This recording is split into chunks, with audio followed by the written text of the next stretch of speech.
Clive Davis passed away, and we have some people celebrating his death. What? Y'all ain't hear the stories we heard? A lot of people say he turned Diddy into a monster. Remember that note Whitney gave Brandy? And when Brandy read it, her whole energy changed? I would love to know what was in that note that Whitney gave her. Allegedly, this man had an evil spirit. Allegedly, every person he helped, he wanted something from. You see, this is the trick. These people give you money, and in return, they want a piece of your energy. So every person he helped, guess what? He have a piece of your energy. Remember that song by Missy Elliott? Music make you lose control? It's a true story. Music is a powerful weapon. It can free you. It can enslave you. But a lot of people are celebrating his passing because they believe he was an evil person. But did he really leave? Once you understand spirituality, all this shit will make sense. Death don't really exist. Everything is a recycle. Don't forget, this man died at the age of 94. Behind the scenes, most of these elites practice Buddhism. Remember, he died at the age of 94, which is really 49. In Buddhism, especially in Tibet, they believe that the soul or the spirit have 49 days before it reincarnates into another body. 94, 49 is just a mirror. So this man had 49 days before he reincarnates into another vessel. Numbers never lie. It controls everything in our reality. And if you don't believe me, go check your bank account, social security, address, date of birth, date of death. It's all numbers. These people never leave. They just come back.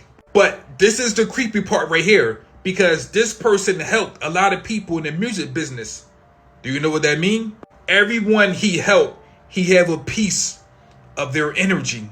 You ever heard of energy vampires? Well, you're looking at it right here. Am I the only one that noticed that music changed when certain people took over? Music used to be 432 hertz. It was about love, a message, frequency, healing. But when certain people took over, music went to 440 hertz. Pain, sorrow, envy, jealousy. What we call music notes is really frequency and vibration. When you listen to the right music, your body heals. When you listen to the wrong music, you want to go out there and hurt people. They say men lie, women lie, but numbers don't. Pay attention to the numbers. This man passed away June 22nd, 2026. You know June is the 6th month, right? So June is the 6th month. We have 6/22/2026. Just remove the 0 and you will see that 622-226 is a mirror. Or I should say, it's a message. 6 represents love, family, responsibility, healing, harmony. 22, a master number, building, manifestation, turning visions into reality, creating something lasting. Then we have 2026, which is number 1, new beginnings, leaderships, fresh starts, or reincarnating. Reincarnating. If you know his resume, he damn near touched everybody's lives in the music industry. Hip hop, pop, R&B. You know they say music can touch your soul. All you have to do is research everybody he helped in the music industry. And the list is so damn long. I even heard Michael Jackson say something about this person, but I'm not going to repeat it. You can look it up. But once you follow the numbers, they're trying to tell you that everything recycles. Or I should say, once we listen to the music and the chorus, we get hooked. And once we get hooked, our life is on repeat. We sing the same songs over and over. That's because we don't realize they changed music. Music was supposed to be a gift. You know how you go outside and listen to the birds sing, it do something to you? Well, our voice is also medicine. You can listen to a certain artist and that song can touch you forever. It used to be that way, but now they are using frequency weapons against us, and it's music. What's up? It's Timos, come on, man. This guy goes crazy and he spilled the tea about Clive Davis. Clive Davis is a very powerful, influential music mogul. He helped a lot of people. He opened a lot of doors.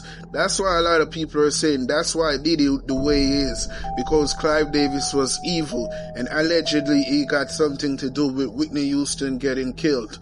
So this is just crazy, man. This guy just died and everyone be rejoicing about this shit. It's a life that is lost. I understand that he might have did things in his past, but I understand the type of creature and monsters these people really are, because when you look at Diddy and everything that Diddy was doing, he was following these type of people. These was the people that was protecting Diddy. They open the door, they teach him everything that he need to know about the business, all of the dirty work, all of the dirty deeds, and Clive Davis been doing a lot of shit for a long time and never go to jail. So I see why Diddy go to jail and he cannot help Diddy, because he got skeleton in his closet. I understand that he lost his life because he's sick, but there are a lot of things that people need to understand about this industry. It's coming like these people are vampire. They prey on people, they use people, they get people to do all of the work and then they take all of the credit. That is the same thing that people always been saying about Puff Daddy. Said that he got something to do with Biggie Smalls getting killed. A lot of life lost around these type of people, man. So sometimes I wonder if it's sacrifice. If someone was sacrificing someone, or it's just the time for Clive Davis to go. So a lot of people are saying it's been a long time. He should have never been here. But I understand that a lot of people say, I didn't expect that Clive Davis would live to this years that he lived. 94 years old, that is just a milestone to me, man. But everything what Diddy did, he learning from Andre Harrell and Clive Davis. He was groomed. So all of the things that he was doing, he thought that it was normal. But we had to hold these people accountable, man. So understand that Puff was learning a lot of shit that a lot of these music producers don't know.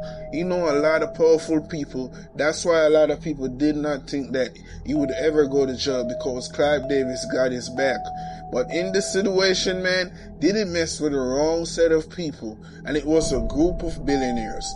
When he go against that liquor company, and when he want to start an all-black party, that makes shit even worse. The old government was working together to make sure that Diddy go to jail. He got a government takedown, man. So you can't play these type of games. These are the people that put you in control.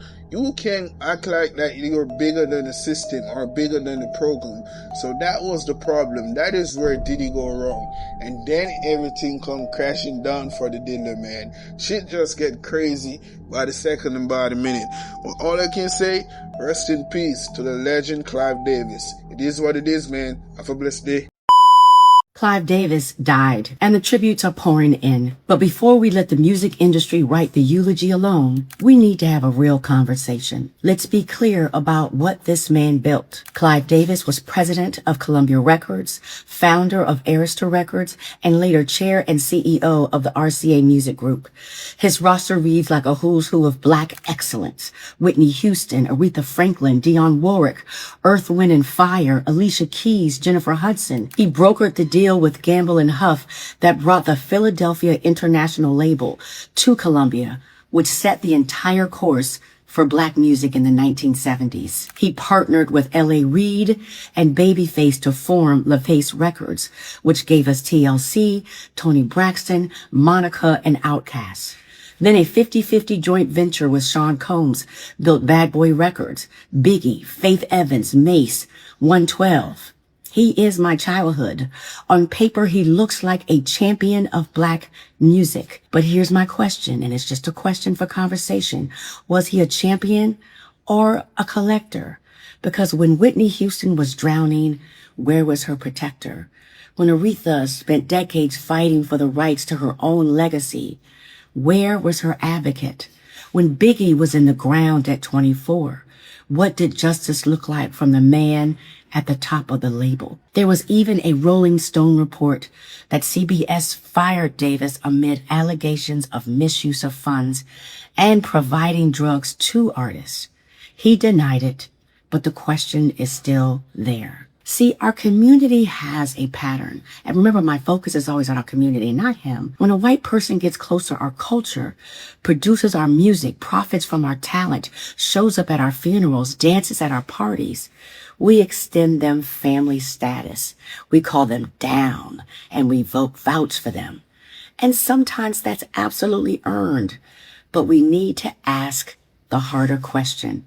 Can someone profit enormously from Black talent while that same talent struggles, suffers, and dies early and still be called an ally? Clive Davis built a billion-dollar empire largely on the backs of Black artists. The question isn't whether he had genuine love for music. I'm sure he did. The question is, did the love flow both ways in the form of real protection, real equity, real advocacy? Being immersed in Black culture is not the same as being committed to Black people. Proximity is not solidarity. And a good ear for talent is not the same as a good heart for the people who carry it. Rest in peace to the music and to him. But let's not bury the conversation with him.